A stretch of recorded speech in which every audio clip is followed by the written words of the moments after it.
Punjab Civil Services aspirants, a very warm welcome to Shikhadhari Punjab Lok Seva YouTube channel. We are once again here with a new video on Punjab Civil Services current affairs, and today's current affair is related to the environmental studies. Candidates government of India ने दिसंबर 21, 2024 को एक report जारी करी जिसको हम बोलते हैं India state of the forest report, short में इसको बोल देते हैं SFR, state of the forest report. ये जो रिपोर्ट है ये भारत सरकार के पर्यावरण मंत्रालय यानी कि ministry of environment, forest and climate change के द्वारा जारी की जाती है। हर 2 साल के बाद जारी की जाती है, यानी कि दिसंबर 21, 2024 को जो रिपोर्ट जारी करी गई है वो 2023 की रिपोर्ट है बेसिकली, ठीक है। और इससे पहले ये 2021 में जारी करी गई थी। इस रिपोर्ट को तैयार करने वाली बॉडी है, उसका नाम है forest survey of India, FSI। FSI जो है वो ये रिपोर्ट तैयार करती है और इस ऑर्गेनाइजेशन का हेडक्वार्टर है देहरादून में, राइट स्टूडेंट्स। और पहली ऐसी सच रिपोर्ट जो पेश करी गई थी भारत में वो साल 1987 में प्रेजेंट करी गई थी। उसके बाद से आज 2023 में यह 18वीं ऐसी रिपोर्ट है जो कि भारत देश के फॉरेस्ट्स कवर को और ट्री कवर के बारे में बताएगी, यानी कि फॉरेस्ट के बारे में बताएगी मोटा मोटा, और उसके अंदर की डिटेल्स अभी हम देखेंगे।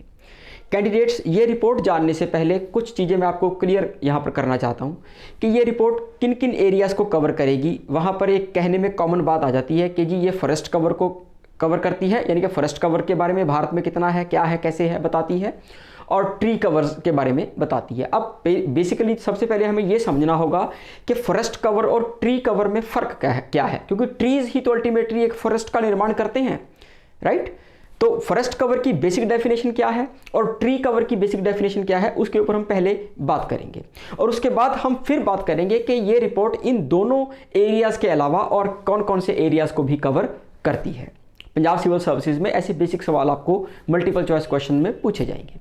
देखिए, फॉरेस्ट कवर की जो डेफिनेशन है वो ये है कि कोई भी एक ऐसा एरिया जिसका लैंड का टुकड़ा जिसका साइज जो है 1 हेक्टेयर से ज़्यादा हो और वहाँ पर ट्री कैनोपी डेंसिटी 10% से ज़्यादा हो। अब ये तो आपको बात समझ में आ गई कि ये कोई ऐसा लैंड का टुकड़ा जिसका साइज 1 हेक्टेयर से ज़्यादा हो उसको हम फॉरेस्ट कह सकते हैं। उसको हम फॉरेस्ट तब कह सकते हैं ना जब वहाँ पर पेड़ लगे हुए होंगे, ठीक है जी, वहाँ पर पेड़ भी लगे हुए हैं, लेकिन वहाँ पर एक और क्राइटेरिया आपको मैच करवाना पड़ेगा, वो है ट्री कैनोपी डेंसिटी। वो 10% से ज़्यादा होनी चाहिए। 10% किसका? इस 1 हेक्टेयर लैंड के टुकड़े का। यानी कि 1 हेक्टेयर है, फॉर एग्जांपल आप उसको बस आसान भाषा में समझने के लिए ये समझ लीजिए कि एक 100 गज का ज़मीन का टुकड़ा है, वहाँ पर जो ट्री कैनोपी डेंसिटी है वो 10 गज से ज़्यादा होनी चाहिए, फिर हम उस 100 गज के टुकड़े को एक फॉरेस्ट कह सकते हैं समझने के लिए। अब ये ट्री कैनोपी डेंसिटी क्या होती है, देखिए मैं आपको बताता हूँ कि एक ट्री है वो वर्टिकली ग्रो कर जाता है, उसके बाद उसका फैलाव जो है वो ऊपर की तरफ ऐसे हो जाता है, उसको ट्री का क्राउन कहते हैं, राइट। वो जो ट्री का क्राउन है जितना वो साइज घेरता है, राइट, और जितने भी ट्रीज लगे होंगे वो सारे जो इतना ये जो साइज घेरेंगे अपने क्राउन का जो साइज होगा उनका जब हम जोड़ निकालेंगे तो वो 1 हेक्टेयर का 10% से ज़्यादा होना चाहिए। क्लियर है? यानी कि अगर आपने एक ट्री को काटा, उसकी पूरे क्राउन को काटा और ज़मीन पर बिछा दिया, राइट, ऐसे करके अपने सभी ट्रीज के क्राउन को काटा और ज़मीन पर बिछा दिया, और जब उनका एरिया आपने मेजर किया तो वो 1 हेक्टेयर या जितनी भी लैंड है 1 हेक्टेयर से ज़्यादा, उसका 10% से ज़्यादा हो तो वो फॉरेस्ट की कैटेगरी में लैंड का टुकड़ा आ जाएगा। क्लियर है? ये तो है फॉरेस्ट कवर की डेफिनेशन। अब ट्री कवर की डेफिनेशन क्या है स्टूडेंट्स? तो ये सिंपल डेफिनेशन है कि पैचेस में, यानी कि 1 हेक्टेयर से कम जमीन के टुकड़े पर ट्री के पैचेस हों, यानी कि अलग अलग जगह पर ट्री उगे हुए हों, और उनका जो ट्री कैनोपी डेंसिटी है वो 10% से कम हो, तो वो सारा का सारा एरिया जो है किस में आ जाएगा? ट्री कवर में आ जाएगा। और वो एक रिकॉर्डेड फॉरेस्ट एरिया के अंडर भी ना हो वो क्षेत्र, तो फिर ये सारा का सारा एरिया किसके कवर अंडर आ जाएगा? ट्री कवर के अंडर। तो फॉरेस्ट कवर और ट्री कवर, इनकी बेसिक डेफिनेशन आपको समझ में आ गई। इसके बाद इन दोनों एरियाज को कवर करने के बाद ये रिपोर्ट और कौन कौन से एरियाज को कवर करती है इसके ऊपर अब हम बात करेंगे। तो स्टूडेंट्स, इसके अलावा जो फॉरेस्ट फायर्स हैं उनके बारे में भी ये रिपोर्ट बोलती है, आपको बताती है। इसके अलावा एग्रो फॉरेस्ट्री की क्या स्थिति है भारत में, उसके ऊपर भी ये रिपोर्ट बताती है। उसके अलावा ग्रोइंग स्टॉक कितना है भारत में, उसके ऊपर भी ये बताती है। ग्रोइंग स्टॉक की डेफिनेशन क्या है स्टूडेंट्स, कि जितने लिविंग फॉरेस्ट्स हैं भारत में, जितने भी जंगल हैं वहाँ पर लिविंग फॉरेस्ट्स हैं, यानी कि वो फॉरेस्ट जहाँ पर एक्टिव ग्रोथ हो रही है प्लांट्स की या कि ट्रीज की, और वो इन्वायरमेंट में बहुत फ्रेंडली अपना योगदान दे रहे हैं, उनको बोलते हैं ग्रोइंग स्टॉक। तो ग्रोइंग स्टॉक के बारे में भी ये रिपोर्ट है वो बात करती है। इसके अलावा और किसके बारे में बात करती है, इसके अलावा कार्बन स्टॉक के बारे में भी ये बात करती है रिपोर्ट। कार्बन स्टॉक का मतलब क्या है कि आपके एटमॉस्फेयर में कितनी कार्बन की क्वांटिटी है, उसके बारे में भी ये रिपोर्ट बात करेगी, क्योंकि कार्बन की क्वांटिटी के बाद ही तो हमें पता लगेगा कि हमारे फॉरेस्ट जो हैं वो कितना कार्बन को सिक्वेस्टर कर रहे हैं, यानी कि कितना कार्बन को सोख कर अपने अंदर लेकर जा रहे हैं। तो कार्बन सिक्वेस्ट्रेशन की बात करने से पहले हमें कार्बन स्टॉक की बात करनी पड़ती है। तो भारत में कार्बन स्टॉक क्या है उसके ऊपर भी ये रिपोर्ट बात करती है। तो इन सब एरियाज को ये रिपोर्ट कवर करती है। सबसे बेसिक सवाल आपका जो state of the forest report SFR 2023 है उसके ऊपर हम बात करने जा रहे हैं, उसमें ये कवर होंगी, राइट। तो स्टूडेंट्स जितना भी डाटा है हम इस डाटे को यहाँ पर लिख करके लेके आए हैं जो नेशनल लेवल पर इस रिपोर्ट में दिया गया है। जहाँ तक पंजाब स्पेसिफिक आपकी state of the forest report में बताया गया है 2023 में, उसके ऊपर हम बात एक सेपरेट वीडियो में करेंगे, राइट। और उसमें जो और इस रिपोर्ट की जो 2-3 और इंपॉर्टेंट एस्पेक्ट्स रह जाएंगे उसको भी वहां पर कवर कर लेंगे। लेकिन अभी जितना भी हैंडी इंपॉर्टेंट डाटा है इस रिपोर्ट से संबंधित, SFR 2023 से संबंधित, उसके ऊपर हम बात करते हैं। आइए students, SFR 2023 Punjab PCS current affairs के लिए मैं आपको दे रहा हूं, इसको आप थोड़ा सा माइंड में रखिए, राइट। आइए स्टूडेंट्स आगे चलते हैं। देखिए 1 सेकेंड, यस। रिपोर्ट में क्या कुछ इंफॉर्मेशन, किस किस एरियाज में इंफॉर्मेशन दी जाती है के बारे में इंफॉर्मेशन दी जाती है वो हम देख रहे हैं। फॉरेस्ट कवर के बारे में ये रिपोर्ट बताएगी, ट्री कवर के बारे में बताएगी, मैंग्रोव कवर, यानी कि देखिए एक चीज मैंने आपको वहां पर नहीं बोली थी, यहां पर आ गई है कि मैंग्रोव फॉरेस्ट के बारे में भी ये रिपोर्ट आपको बताती है। देखिए मैंग्रोव फॉरेस्ट जो है एक ऐसा इकोसिस्टम है जो कि आपको उन एरियाज में मिलता है जहां पर टाइड्स आते हैं, यानी कि ज्वार भाटा आते हैं। फॉर एग्जाम्पल भारत में सुंदरबन का एक ऐसा डेल्टा है जहां पर आपकी गंगा नदी है जो वो पहुंचती है, बांग्लादेश और हमारी भारत की स्टेट्स बॉर्डर बनाती हैं उस सारे एरिया में। वहां पर जो फॉरेस्ट्स लगे हुए हैं उनको मैंग्रोव फॉरेस्ट्स कहते हैं। मैंग्रोव क्या है, एक ट्री की स्पीशीज है, प्रजाति है ऐसी एक वनों की, पेड़ों की, जिनको कहा जाता है मैंग्रोव फॉरेस्ट। और ये टाइड्स जब आते हैं तो मिट्टी का जो कटाव होता है उसको रोकने में बड़े हेल्पफुल होते हैं ये जो फॉरेस्ट होते हैं। तो ये बड़े एक इको सेंसिटिव जोन की तरह से लिए जाते हैं और इन्वायरमेंट में ये काफ़ी योगदान देते हैं उस क्षेत्र के। तो इसलिए मैंग्रोव फॉरेस्ट के बारे में भी ये रिपोर्ट जो है वो कवर करती है कि भारत में क्या स्थिति है मैंग्रोव फॉरेस्ट की। ग्रोइंग स्टॉक के बारे में बात करेगी, हम उसके ऊपर बात कर चुके हैं। कार्बन स्टॉक की बात करेगी, उसके ऊपर हम बात कर चुके हैं, राइट। तो ये सारी चीजें बात करेगी। फॉरेस्ट फायर के बारे में बात करेगी, एग्रो फॉरेस्ट्री के बारे में ये रिपोर्ट जो है वो बात करेगी। यहाँ पर फॉरेस्ट कवर की डेफिनेशन क्या है मैंने लिख दी है, और यहाँ पर ट्री कवर की डेफिनेशन क्या है वो मैंने आपको बता दी है, लिख भी दी है। आप अपना स्क्रीनशॉट लेकर के इसको दोबारा से पढ़ भी सकते हैं, राइट, ओके। अब देखिए मोटा मोटा डाटा क्या है। मोटा मोटा डाटा ये है कि जी पहली तो अच्छी खबर ये है कि साल 2021 की रिपोर्ट में हुआ ये कि जो आपकी नेशनल फॉरेस्ट पॉलिसी है, बेसिक भारत की जो नेशनल फॉरेस्ट पॉलिसी है 1988, उसके तहत भारत में भारत की टोटल लैंड एरिया का 33% जो है वो फॉरेस्ट कवर होना चाहिए। भारत की जो टोटल लैंड एरिया है, क्लियर है। अब बात यह है कि रिपोर्ट क्या कहती है, रिपोर्ट ये कहती है कि जी भारत के पास साल 2023 में ये एरिया 25% के आसपास है भारत के टोटल लैंड एरिया का फॉरेस्ट कवर जिसकी हम बात कर रहे हैं, फॉरेस्ट एंड ट्री कवर या फॉरेस्ट सिंपल। भारत के पास 25% के आसपास फॉरेस्ट हैं टोटल लैंड एरिया का, होना कितना चाहिए 33%। लेकिन कहते खुशी की बात यह है कि साल 2021 में ये जो एरिया था ये 21% के आसपास ही था और ये बढ़कर के कितना हो गया है 25% के आसपास हो गया है, ये रिपोर्ट कह रही है, ठीक है। 25.17% जो है 2023 में ये एरिया भारत के पास है, भारत के टोटल लैंड एरिया का। उसको अगर हम स्क्वायर किलोमीटर में देखें तो वो एरिया 8,27,357 स्क्वायर किलोमीटर बनता है। ये आपको याद करने की जरूरत नहीं है, मोटा मोटा आप इसकी वैल्यू ध्यान में रख लीजिए बस। और देखिए ये जो 8,27,357 स्क्वायर किलोमीटर है, इसमें भी कहता 7,15,343 स्क्वायर किलोमीटर तो क्या कवर कर रहा है, फॉरेस्ट कवर है 21.76%। 40% फॉरेस्ट कवर है और उसमें 1,12,014 स्क्वायर किलोमीटर एरिया यानी कि मोटा मोटा 3.141% क्या है, ट्री कवर है।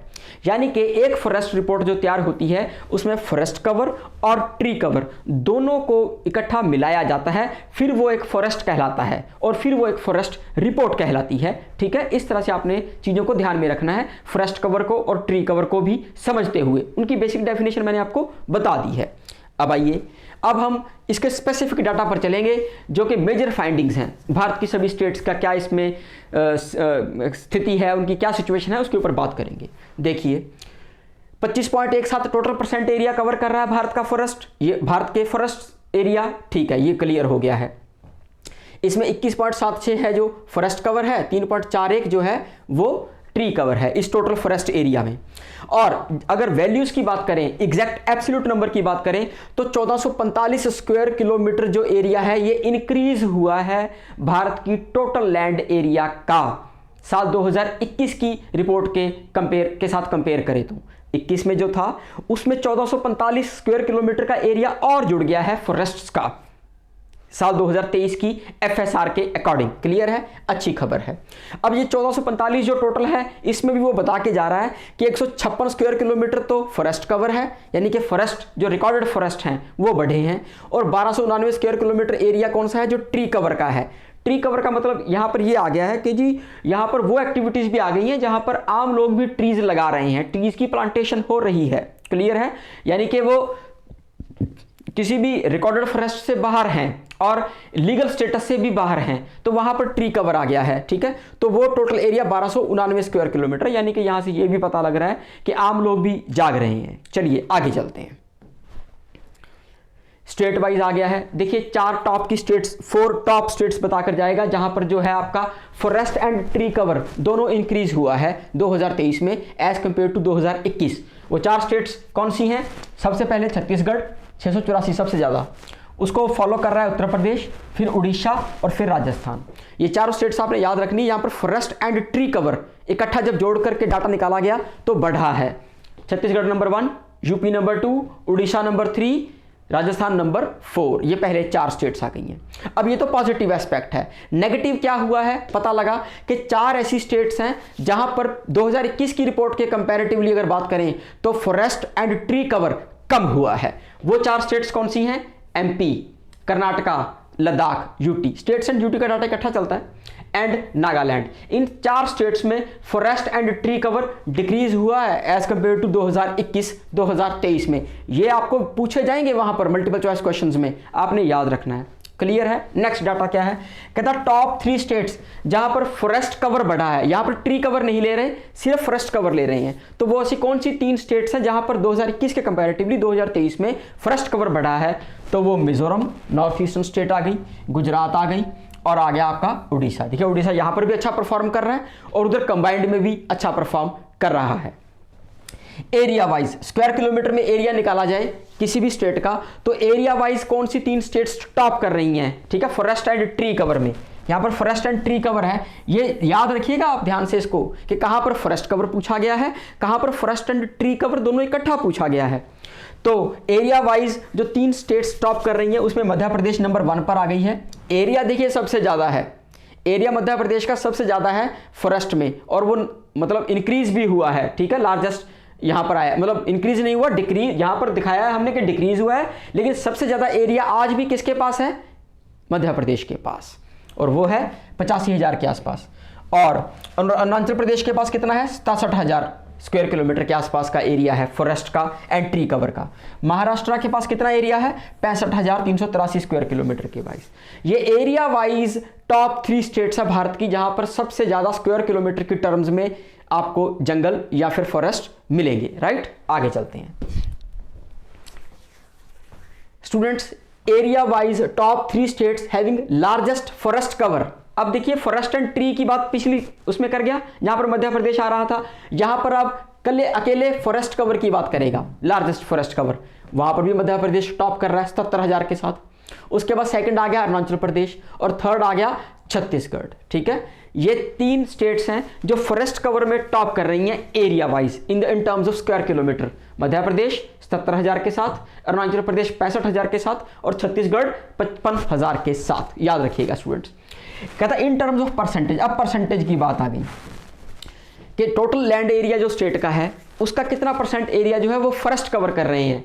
वहां पर लक्षद्वीप देखिए 91%, जितना लक्षद्वीप का टोटल एरिया है लैंड एरिया उसका 91%, 91.33% वहां पर फॉरेस्ट हैं। ये देखिए इंपॉर्टेंट, यहां पर लक्षद्वीप टॉप कर रहा है और हाईएस्ट फॉरेस्ट कवर उसके बाद लक्षद्वीप के बाद मिजोरम लेकर जा रहा है 85.34% के साथ, और उसके बाद अंडमान एंड निकोबार आइलैंड्स लेकर जा रहा है परसेंटेज में 81.62% उनके टोटल लैंड एरिया का। क्लियर है? तो ये इंपॉर्टेंट डाटा आपने याद रखना है। अब नेशनल फॉरेस्ट पॉलिसी की हम बात कर चुके हैं, 33% होना चाहिए, लेकिन हमारे पास 25% के आसपास का एरिया है। वही बात मैंने यहाँ पर लिखी है, लेकिन यहाँ पर एक इंपॉर्टेंट बात उन्होंने बता दी है कि देखिए ऐसी 19 स्टेट्स या यूटीज भारत में हैं जो 33% के क्राइटेरिया को क्या कर रही हैं, फुलफिल कर रही हैं। वो स्टेट्स कौन कौन सी हैं फॉरेस्ट कवर में, यानी कि इनके पास 33% के आसपास 33% या उससे ऊपर का फॉरेस्ट इनके पास है। वो 19 स्टेट्स या यूटीज कौन कौन सी हैं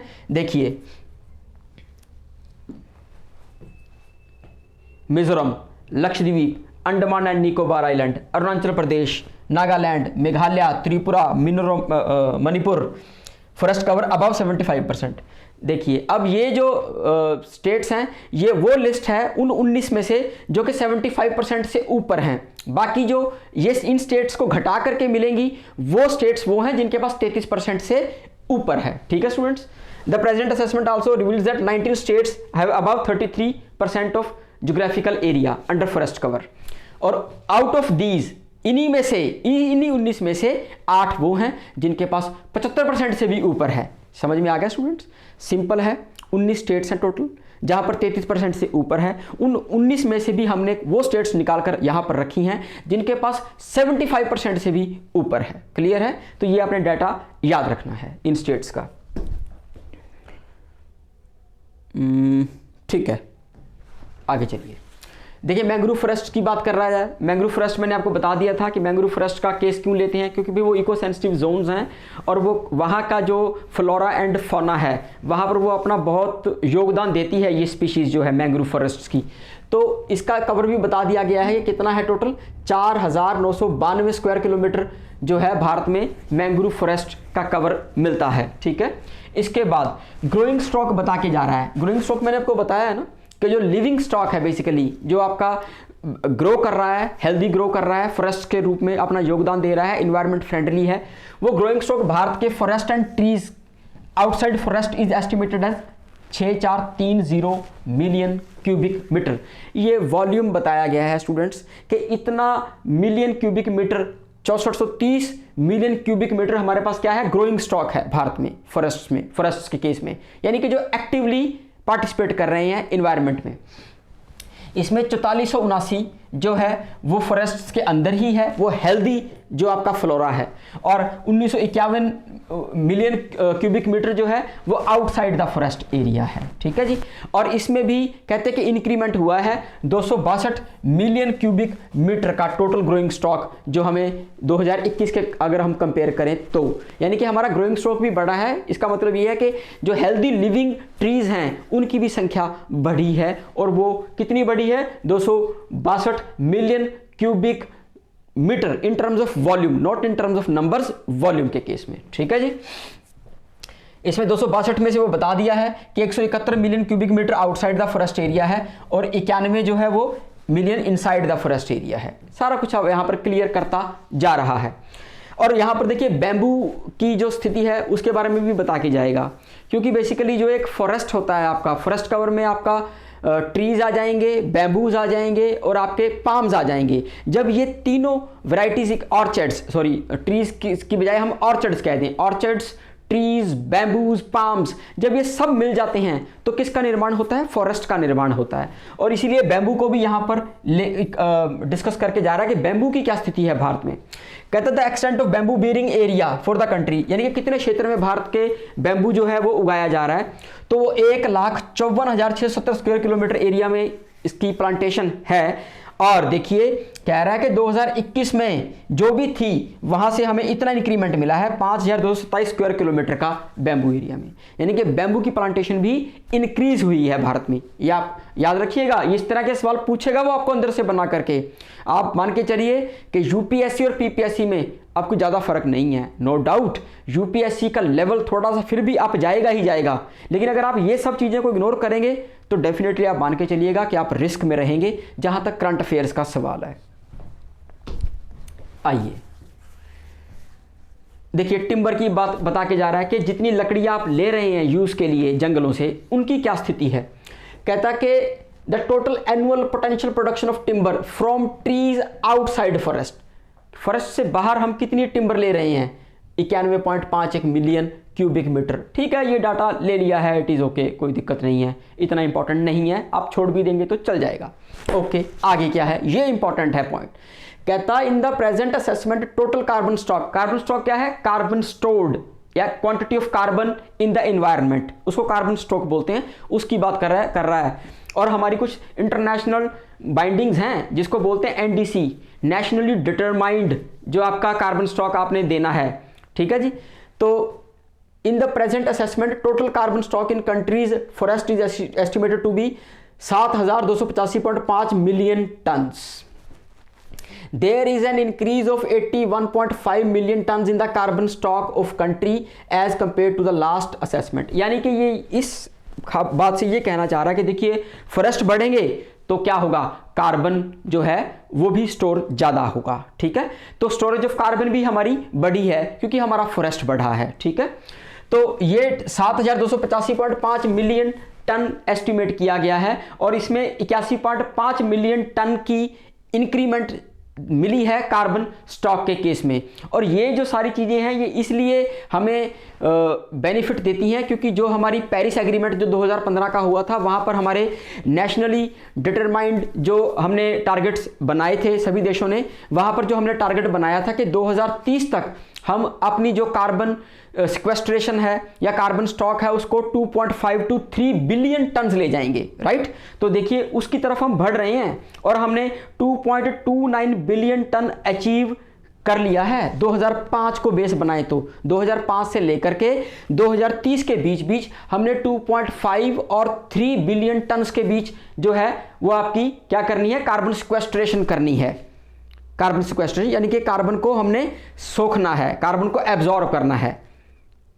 तो वहां पर हम कहां पर पहुंच गए, 2.29 बिलियन टन पर पहुंच गए हैं और हमने पहुंचना कितना है, 2.5 to 3 बिलियन टन। तो ये एक पॉजिटिव है। अभी 2024-25 चल रहा है, अभी तो 2030 तक हमने ये पहुंचना है और हम बड़े अच्छे से इसको अचीव कर जाएंगे 2005 को बेस बना करके। ये जो आपका नेशनली डिटरमाइंड कंट्रीब्यूशन हमारी है हमारे भारत देश की। ठीक है, ये 30.43 2.29 मैंने क्या लिखा है, ये मैंने ये लिखा है बेसिकली क्या है कि भारत का जो टोटल कार्बन स्टॉक है वो 33.43 बिलियन टन है, 30.43 बिलियन टन। अगर 2005 को बेस बनाया जाए तो 2005 से पहले कितना था, इसमें से जो हमने अचीव कर लिया है 2005 के बाद वो 2.29 है। तो 30.43 में से 2.29 घटा देंगे, 28.14 है। यानी कि हमारे पास कितना था कार्बन स्टॉक, 28.14 2005 से पहले, और आज कितना हो गया है 30 आपका कहां पर है वैल्यू, 30.43 हो गई है अब कार्बन स्टॉक की वैल्यू। ठीक है, तो कार्बन स्टॉक क्या होता है, कार्बन सिक्वेस्ट्रेशन क्या होता है, इसके बारे में आपको बेसिक मैंने बता दिया है। ठीक है, जो हमारी डिटेल्ड और करंट अफेयर्स आएंगे इसमें हम आपको और भी चीज़ें इसके बारे में बताते जाएंगे। स्टूडेंट्स आप वीडियो देख लेते हैं और तो लगातार स्टूडेंट्स जो हैं वो सब्सक्राइब कर रहे हैं। आप वीडियोस को देखिए, उसको अगर आपको वीडियो अच्छी लगती है तो आप लाइक करिए, शेयर करिए, मैक्सिमम स्टूडेंट्स तक उसको पहुंचाइए तो सो दैट के सब स्टूडेंट्स इससे बेनिफिट ले सकें। और आपको ये जो करंट अफेयर है ये सिविल सर्विसेज के लेवल का ही दिया जाएगा, इधर उधर का हम कुछ नहीं आपको देंगे और सिर्फ करंट अफेयर्स देंगे सिविल सर्विसेज के लिए, क्योंकि इस वक्त जो स्थिति है आपको करंट अफेयर की सबसे ज़्यादा ज़रूरत है और उसी में सबसे ज़्यादा वेरिएशन है और सबसे ज़्यादा वही एक चैलेंजिंग पार्ट है जो कि कुछ स्टूडेंट अगर अगर 2 साल से 3 साल से तैयारी कर रहा है वो ट्रेडिशनल सब्जेक्ट सारे पढ़ रहा है, लेकिन करंट अफेयर्स जो हैं वो चेंज होते जाते हैं। इसलिए हम आपको 2024 का सारा करंट देंगे और जब तक पेपर नहीं हो जाता तब तक का सारा आपको करंट यहाँ पर देंगे। So kindly subscribe and like our videos, like our channel. Thank you very much.